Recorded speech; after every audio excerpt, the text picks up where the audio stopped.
entonces vamos a comenzar. Por favor, pongan atención.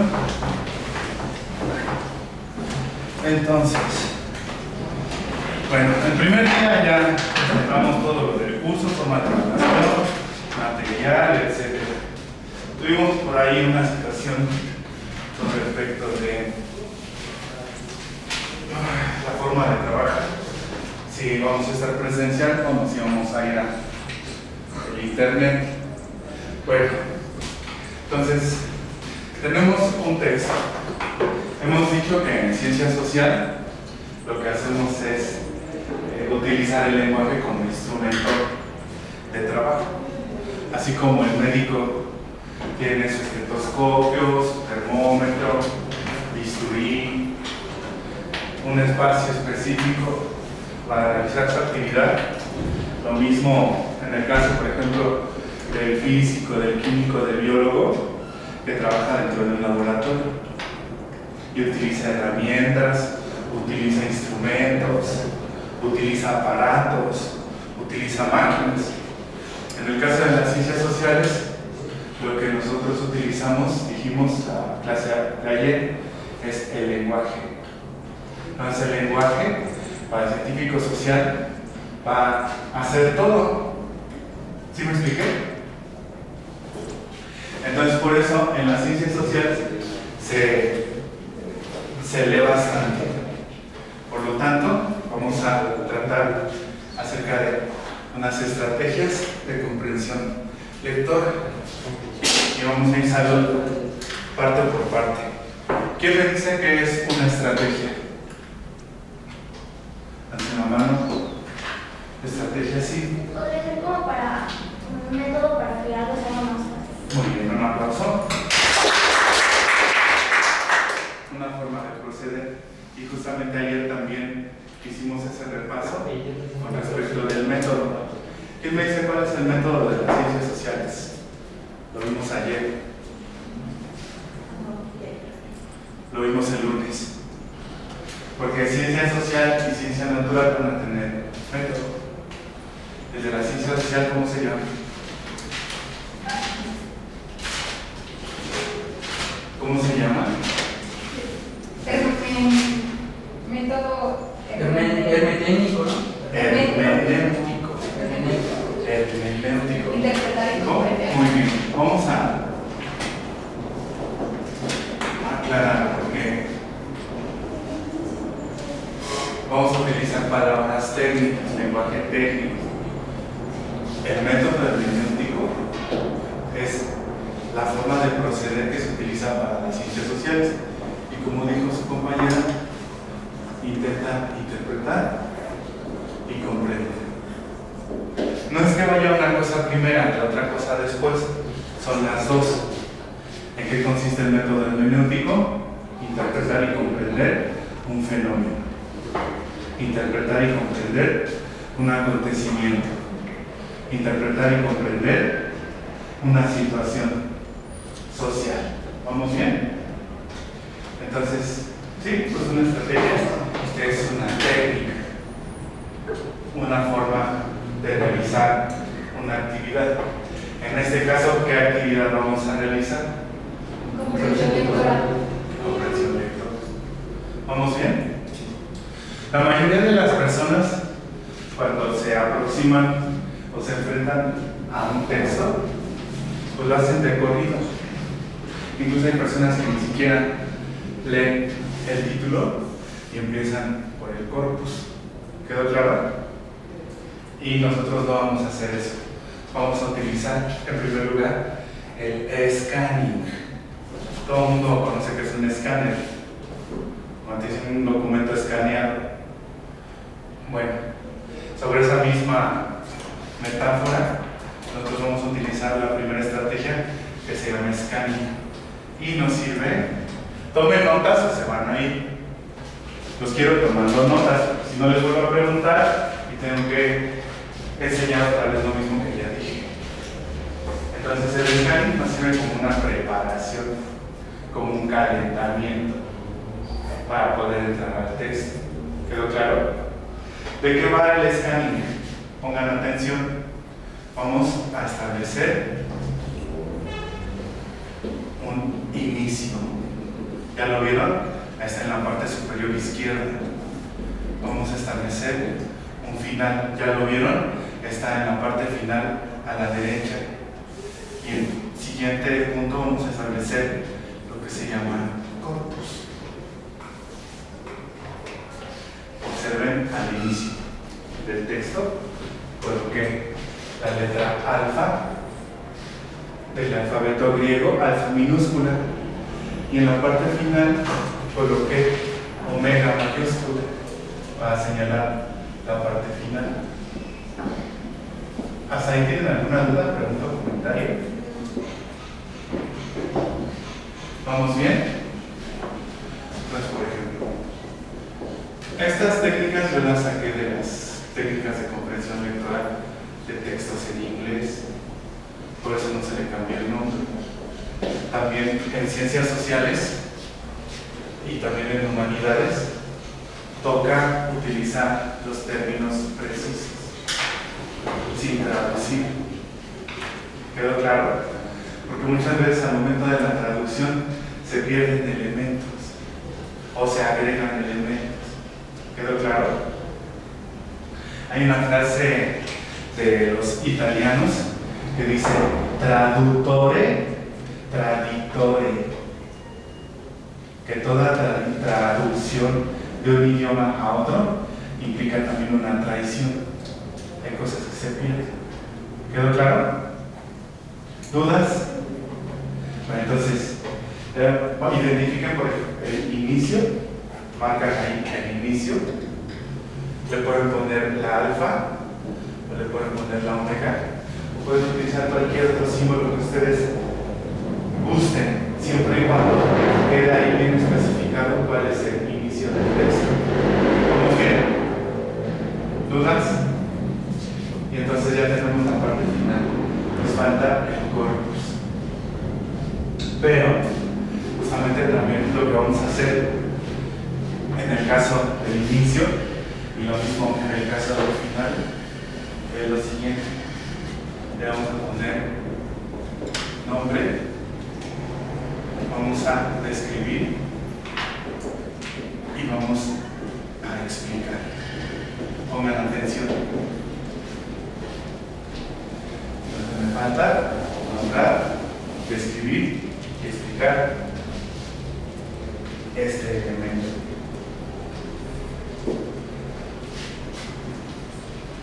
Alguien que me diga si la mano está muy fácil, ¿cómo se llama? Sí. ¿Fuerte? ¿Título? Un aplauso. Se llama título o encabezado. Entonces todo el mundo en su cuaderno no se me quede viendo nombre, título o encabezado. También digamos que estas técnicas de comprensión lectora operan de la misma manera que se opera en el ámbito forense, porque un médico forense va a recibir un cuerpo, ¿quedó claro? Y por lo regular todos los cuerpos en la parte superior van a tener la cabeza. Aquí vamos a encontrar el cuerpo, las extremidades superiores y las extremidades inferiores. Hay veces que el cuerpo llega sin cabeza, o hay veces que el cuerpo nada más llega a la cabeza, o partes, ¿quedó claro? Entonces nosotros vamos a operar bajo esa misma metáfora en el caso del texto. Vamos a considerarlo como si tratara de un cuerpo, y por lo regular todos los textos en la parte superior van a ubicar el título o el encabezado. ¿Quedó claro? ¿Dudas hasta ahí? Siguiente punto, descripción. La descripción es menciona la forma en la que está, el lugar en donde está, la posición en la que está. Entonces dijimos, el título o el encabezado se encuentra ¿dónde? Al inicio. Muy bien, ¿en qué parte? Arriba. Superior. Entonces todo el mundo se encuentra ubicado en la parte superior del texto. Está a la izquierda, está al centro o está a la derecha. ¿Está a la izquierda, al centro o a la derecha? Al centro, ¿no? Izquierda o a la izquierda. Está en la parte superior a la izquierda. ¿Quedó claro? Puede venir en la parte superior al centro y en algunos casos en la parte superior a la derecha. Pero en este caso se encuentra ubicado en la parte superior Izquierda. Muy bien, izquierda. Falta también definir. A continuación, ¿quién me dice cuál es este número en romano? 8. No, en romano. 8 es este, arábigo. En romano, ¿cómo se dice 8?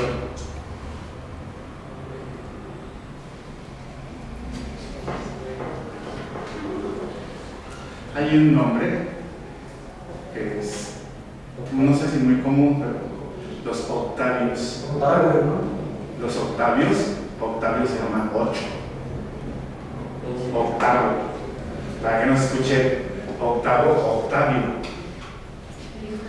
Entonces se encuentra ubicado en la parte superior izquierda, a continuación del número octavo romano. ¿Quedó claro? Octavo romano. ¿Qué más? ¿Está con minúsculas, con mayúsculas y minúsculas? Todo con mayúscula. Todo con mayúsculas. Eso es su descripción, por favor. Tiene que estar ahí en el cuaderno. ¿Quedó claro?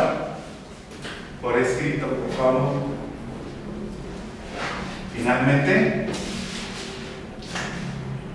una vez que le pusimos nombre, ayer también hablamos de la importancia de ponerle nombre a las cosas. Se llama nominar o también se llama denominar.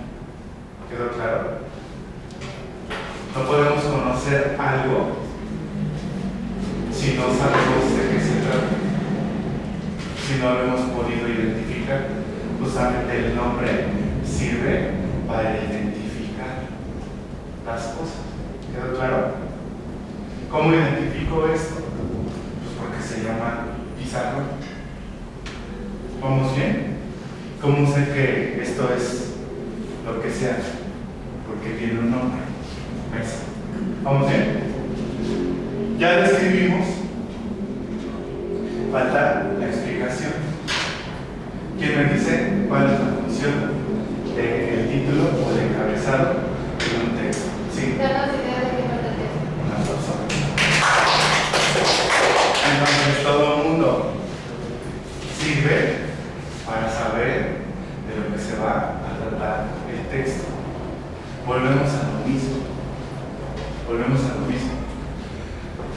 Mi cabeza se tiene que corresponder con mi cuerpo. ¿Quedó claro? Porque es parte de mi persona. Cabeza, cuerpo. ¿Quedó claro? Entonces ya desde ahí tenemos que prender las alertas de que el título o el encabezado, apunten, se tiene que corresponder con el corpus.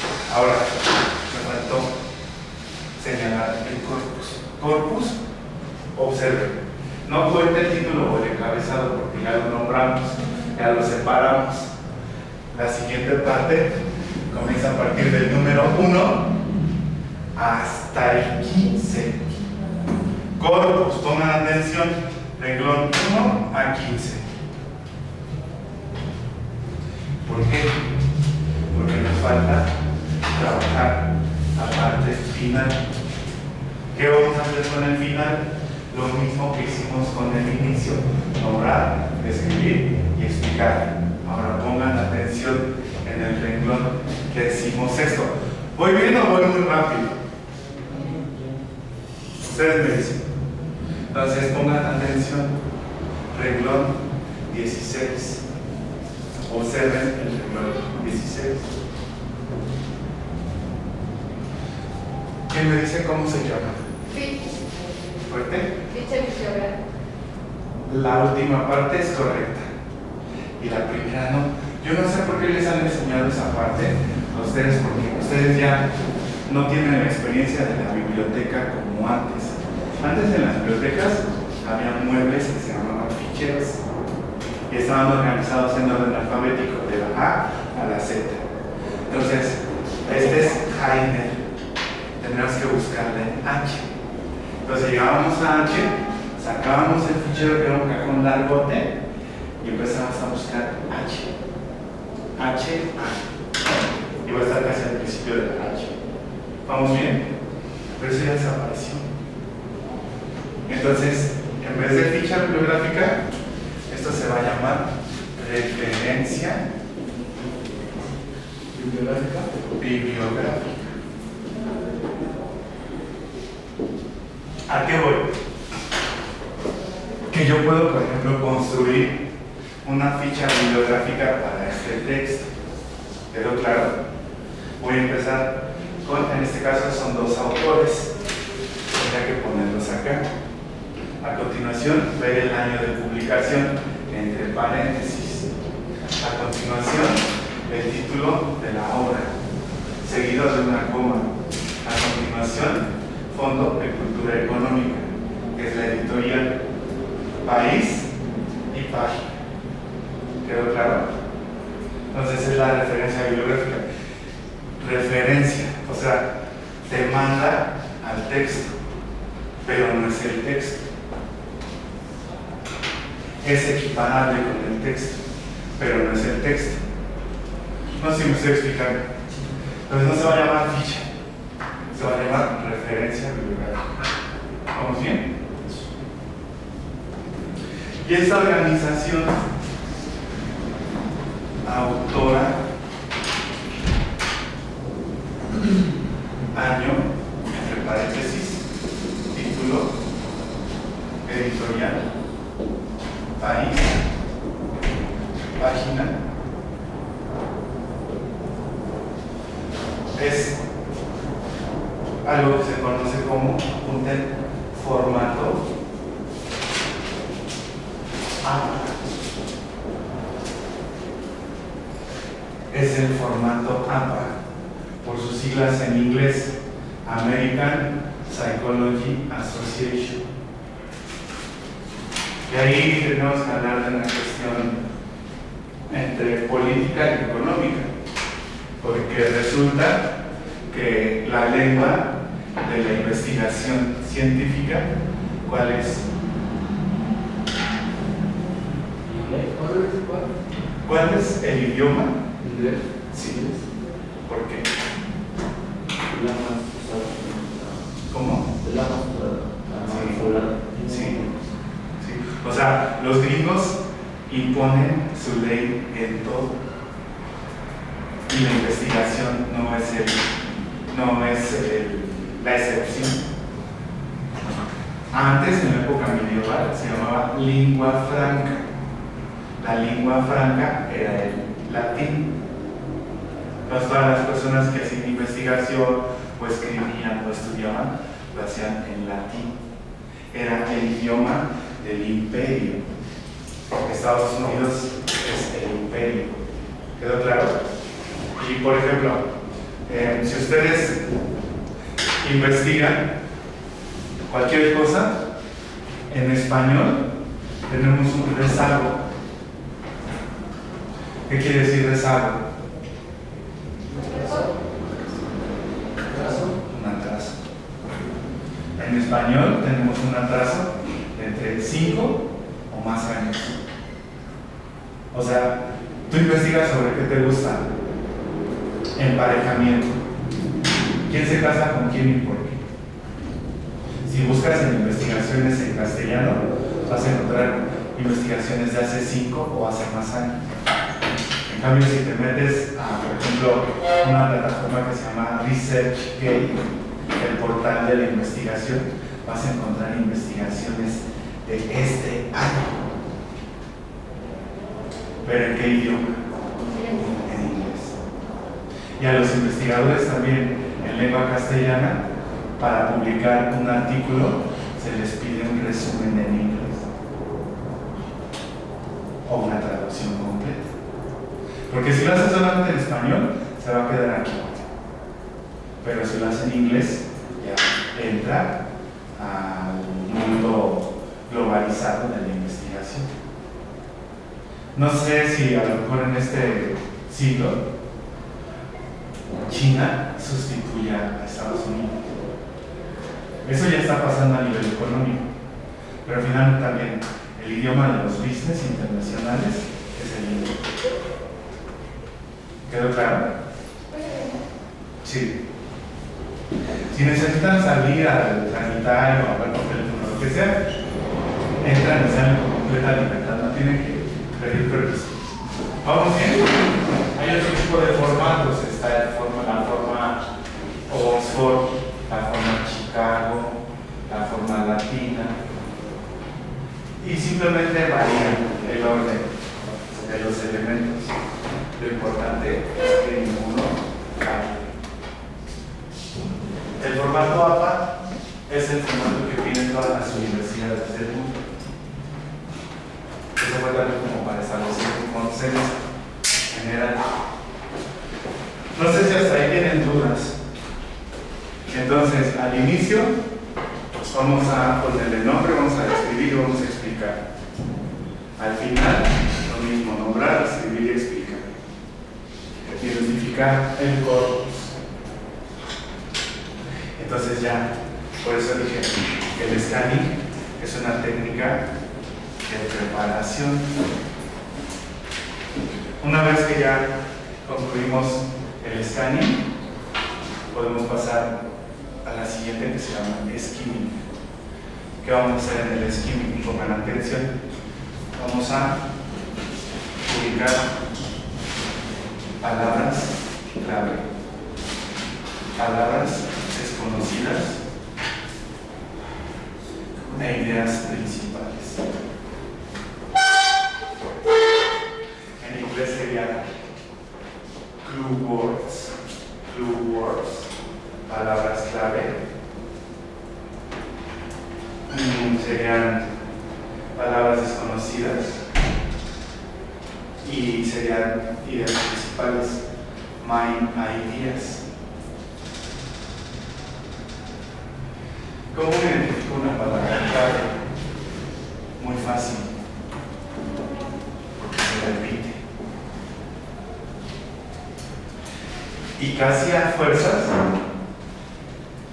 se tienen que repetir alguna del título o del encabezado dentro del corpus.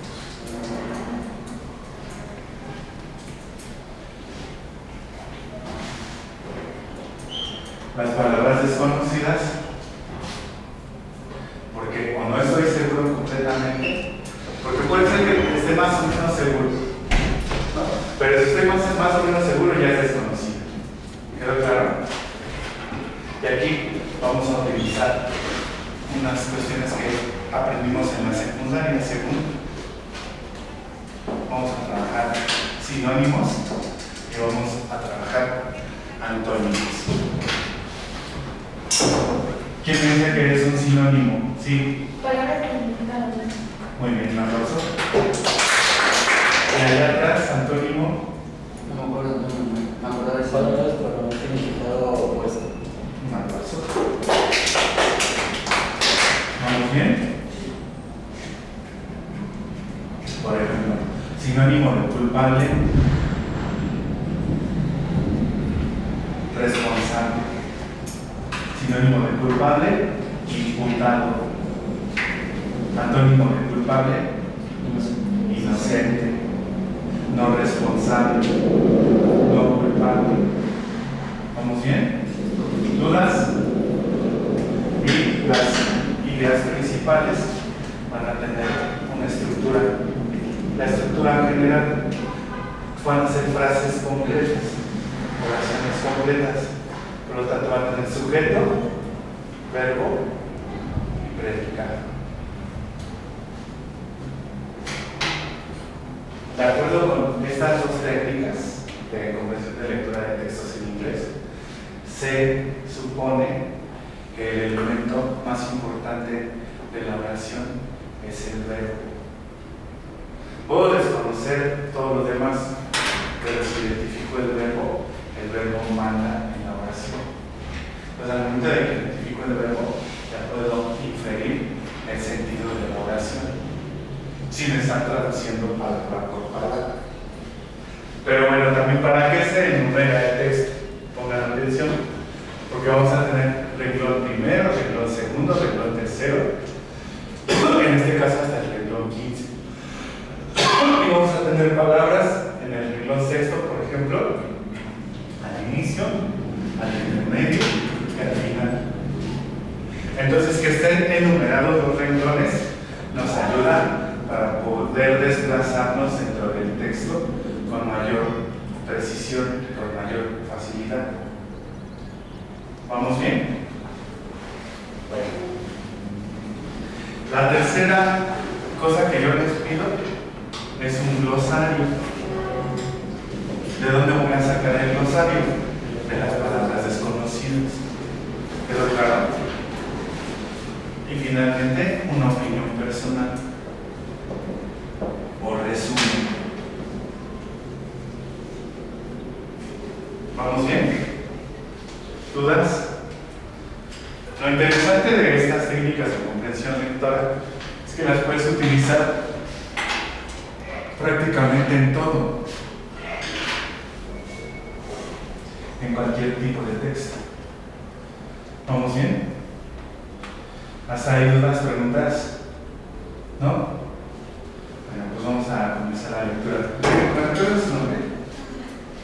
Tamarita, por favor, empieza la lectura fuerte y claramente. No, porque te comes el número. Ese es importante, Tamarita, porque si tenemos el octavo aquí, el siguiente capítulo, ¿cuál será? Y entonces estamos en el octavo acá, ¿cuál es el precedente? Ahí está. Dar nombre a los culpables. ¿Eso se entiende? Dar nombre a los culpables. O sea, no solamente es decir que el sujeto X o Y es culpable, sino ponerle nombre al sujeto X o al sujeto Y. ¿Quedó claro? Porque si no, pues también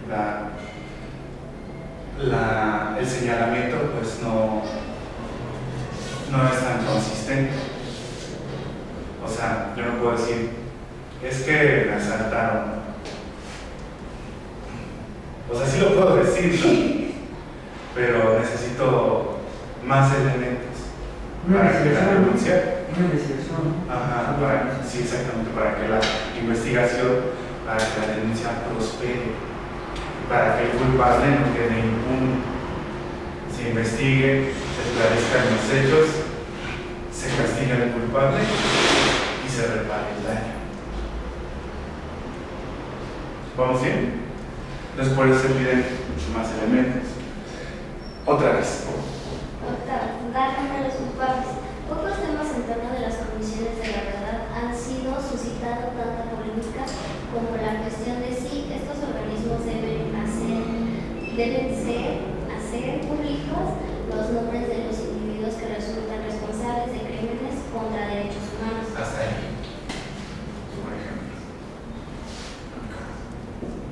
Tenemos en el título culpable. Aquí tenemos responsable. No es una palabra en estricto sentido clave, porque no es que se repita igual, pero de alguna manera sí, porque como dijimos, culpable y responsable son sinónimos. ¿Vamos bien? ¿Alguien sabe qué es una comisión de la verdad? ¿O qué creen que es una comisión de la verdad? De entrada, pues ya se complicó la cosa. Pongan atención. Porque en primer lugar, tenemos que determinar, tenemos que definir lo que es la verdad. La verdad.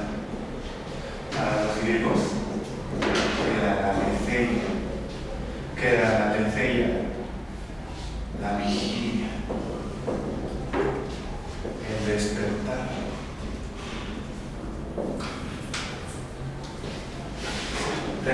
la definición de verdad como correspondencia entre dichos y hechos.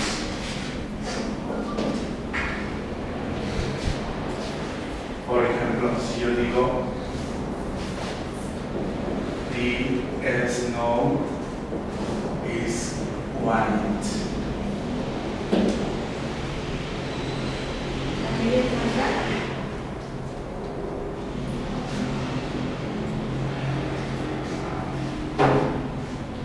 Muy bien.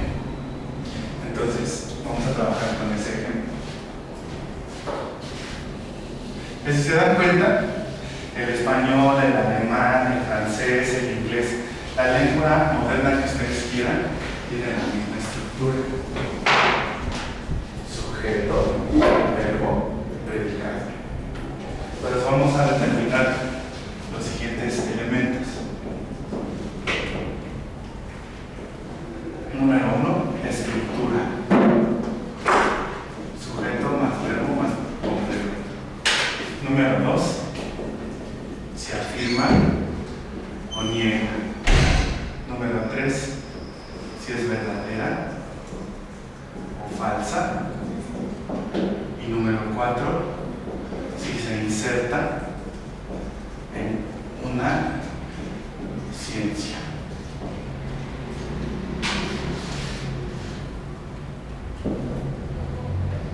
¿Me recuerdas su nombre? Michelle.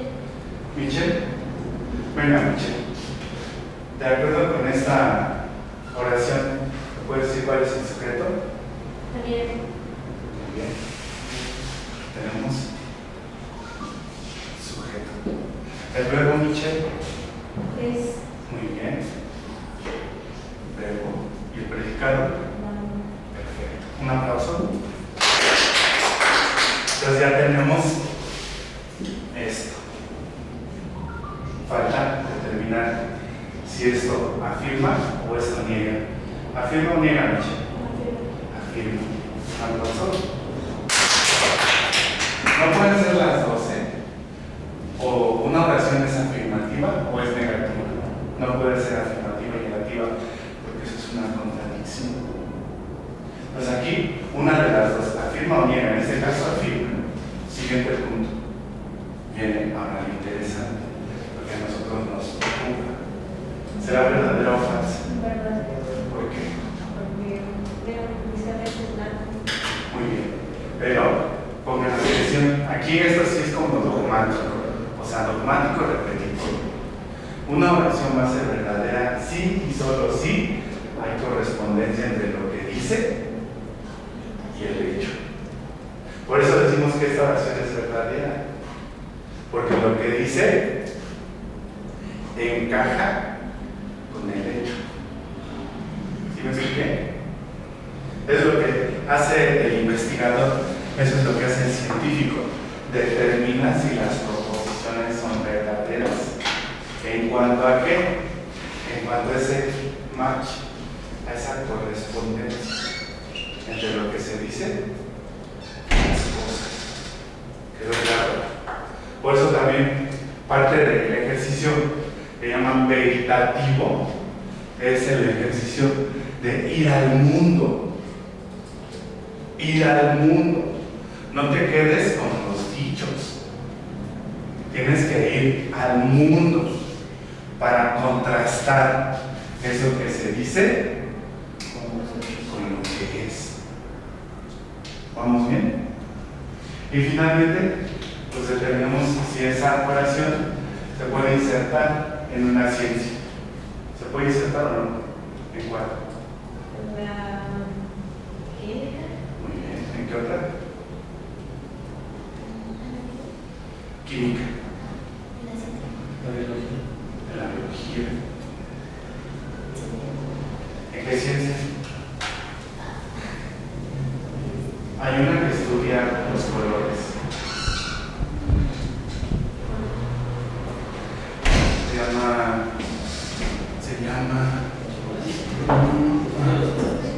¿Qué? tiene que ver con los fotones. Tiene que ver con la luz. Fotos. Ah.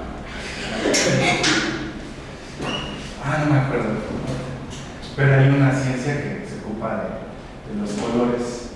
Todo tiene que ver con la luz. O sea, no hay visión si no hay luz. No hay colores si no hay luz. Incluso la fotografía, las cámaras trabajan con ese principio.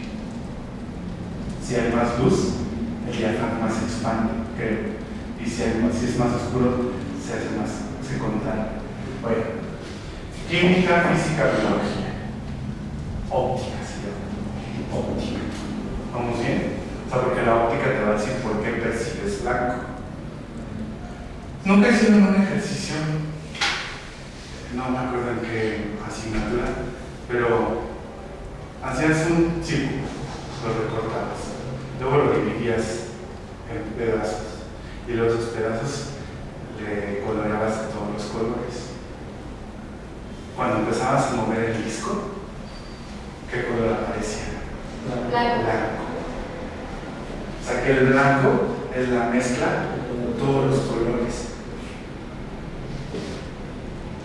¿Vamos bien? Entonces, pues una comisión de la verdad va a establecer esa correspondencia entre lo que se dice y los hechos. Aquí en México se creó una comisión de la verdad para investigar el caso de los 43 alumnos desaparecidos de Ayotzinapa. También tenemos la Comisión de la Verdad de 1968. En 1968, el 2 de octubre, hubo una matanza de estudiantes en la Plaza de las Tres Culturas en Tlatelolco. Y no sabemos cuál es la correspondencia de lo que se dice con lo que realmente pasó. Decían también, me parece que Jesucristo decía la verdad, os hará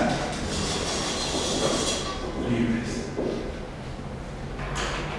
Otros casos que dicen que uno es amo de lo que calla,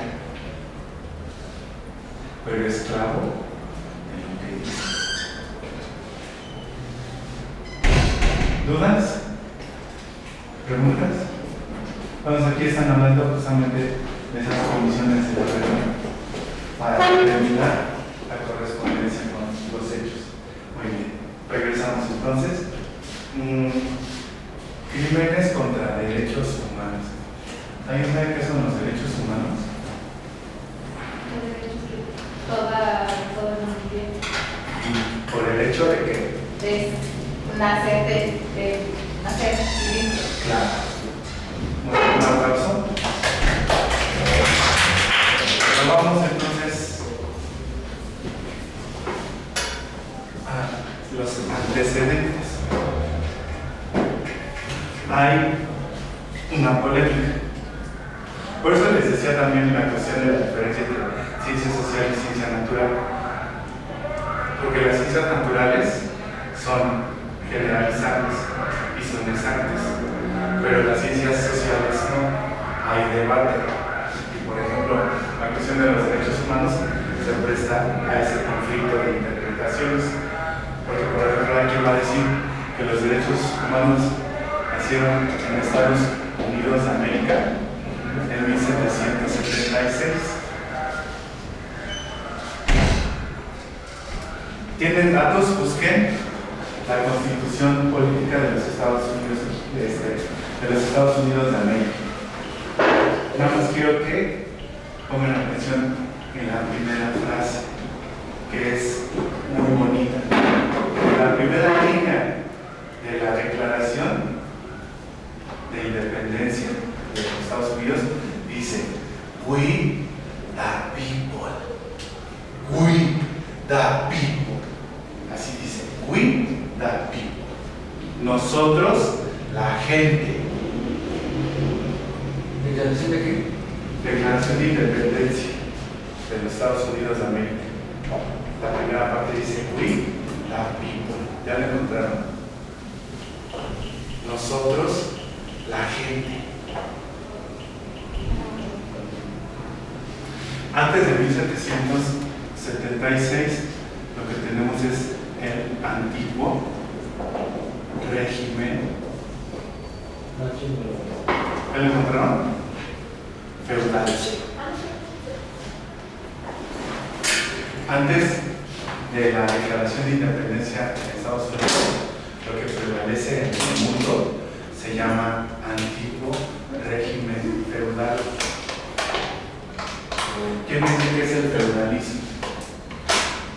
¿Quién era el feudal? ¿Es un sistema político o no? Muy bien, es un sistema político, económico y social. Pero Se consideraba que había nobles y había siervos. Y los nobles eran la clase social poderosa. ¿Quedó claro?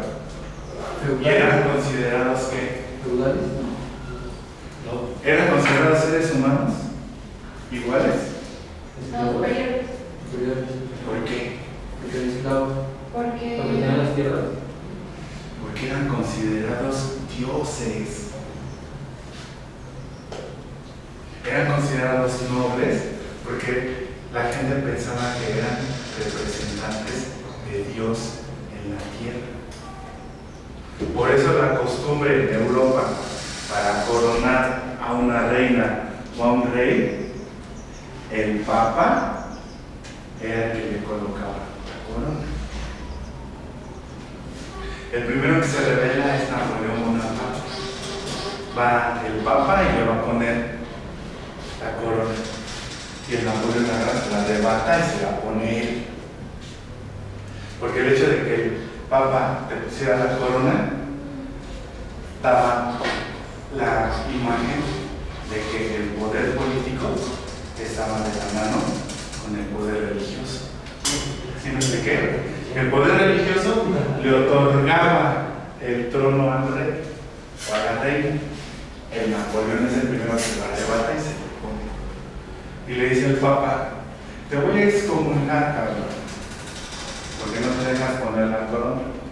Y le contesta Napoleón: ordena a sus soldados, apunten los cañones a Roma, y a la orden dispare. Y le dice el papa: ¿no estás pendejo? Que Francia a Roma no van a llegar las balas del cañón. Y le contesta Napoleón: pues lo mismo que le hacen mis cañones a Roma, lo haces tú con tu excomulgación. Y es un primer rompimiento. Pero también porque Napoleón no es francés. Napoleón es un corso, es italiano. Y aprovecha la Revolución Francesa de égalité, fraternité, justice et liberté para escalar. ¿Quedó claro? Por eso todos los de 1776 aquí nace el American Dream. ¿Qué es el sueño americano? ¿Todavía lo utilizan? El sueño americano. ¿Qué significa el American Dream? Ir a Estados Unidos. Pues que estás harto de esta mierda, ¿no? De vivir aquí en México, o Colombia, o en Venezuela, o en Cuba, o en Chile, o en Argentina, porque todo está jodido y no te dejan progresar. Entonces ves la oportunidad de llegar a Estados Unidos y ser vida desde el principio. Se llamaban nuevos ricos, que decían: cualquier persona, por medio de su esfuerzo, de su talento y de su trabajo, puede llegar hasta donde se lo proponga. ¿Quedó claro? Bueno, en 1776, en la Declaración de Independencia, se establece que all the human beings born equals and free. Que todos los seres humanos nacen libres e iguales. ¿Quedó claro? Entonces, de ahí se considera que aquí primer origen de los derechos humanos. Pero también hay que considerar que fue en Francia, 1789. Vean los tiempos, vean los tiempos. Porque como dicen los gringos, if you really want to win, you must cheat or hit first. Si tú realmente quieres ganar, tienes que o hacer trampa o pegar primero. Ya desde 1776, Estados Unidos se colocan en la cima de las potencias a nivel mundial. ¿Sí me expliqué?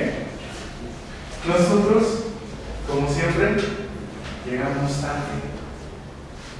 Y el que llega tarde se tiene que conformar con lo que sobra. ¿Sí me expliqué? México hasta 1810. ¿Ya vieron? El rezago. Y justamente cuando se estudian causas externas y causas internas de la independencia de México. Causas internas. ¿Qué pasará en México por esas fechas? La esclavitud. ¿Qué más? ¿Verdad? La desigualdad. En México se establecen la encomienda. Y ahí se los voy a demostrar, porque otra vez les digo que no piensan que las ciencias sociales no son ciencias, pero les voy a demostrar. La encomienda tenía que ver con la parte feudal. Llegaban los conquistadores, que eran señores feudales. Entonces les encomendaba la iglesia toda la población de indios de Xochimilco. ¿Quedó claro? Y entonces, una de las consecuencias de la encomienda era justamente los apellidos. En México, observen la terminación de los apellidos EZ, ES, que esta es la más común. López, Hernández, Juárez, Martínez, Chávez, ¿qué otros?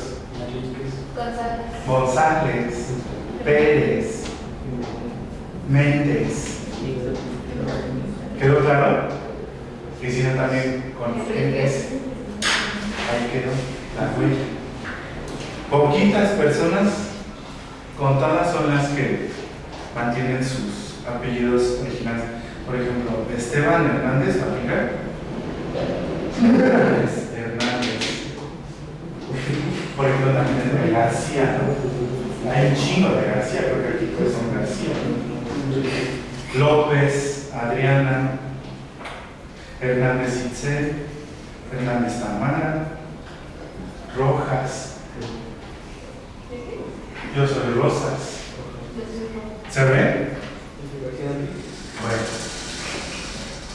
Y también se establecía un derecho de perlado. Pero aquí esto se tradujo en las castas. O sea, cuando se habla de racismo, o sea, que a los seres humanos se nos coloquen razas como si fuéramos perros. O sea, aquí en México ocurrió. Busquen en imágenes castas. Hay un cuadro, no sé si está en el Museo de Chapultepec o en antropología, pero es el cuadro de las castas. Cambujo, lobo, mulato, salta para atrás, no te entiendo. Todavía seguimos viviendo el griegos.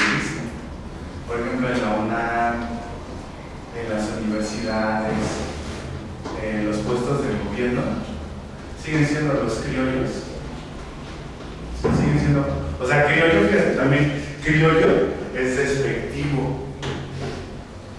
No es decir lo mismo, es de raza pura. Así. Ahora ves criollo. ¿Sí me expliqué? Bueno, todo eso se dio. Entonces en Francia aparecen los 4 pilares, que es la libertad. Pero por ejemplo en inglés tenemos liberty y tenemos freedom. No sé si se escribe así. Cheque, ¿no? Freedom.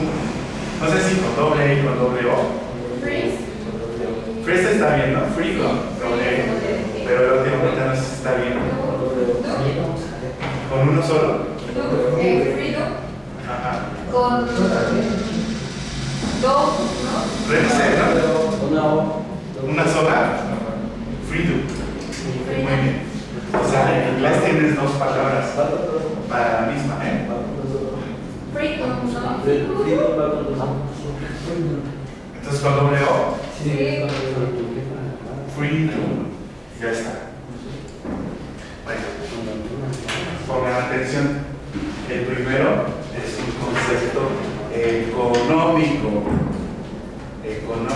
Liberty es un concepto económico que viene también del liberalismo francés. Una parte es el origen del capitalismo. La frase es la faire, la se passer, la se faire, la se passer, dejar hacer y dejar pasar. Pero el freedom es un concepto de libertad individual. Por eso los gringos son tan pinches estrafalarios. ¿Sí me expliqué?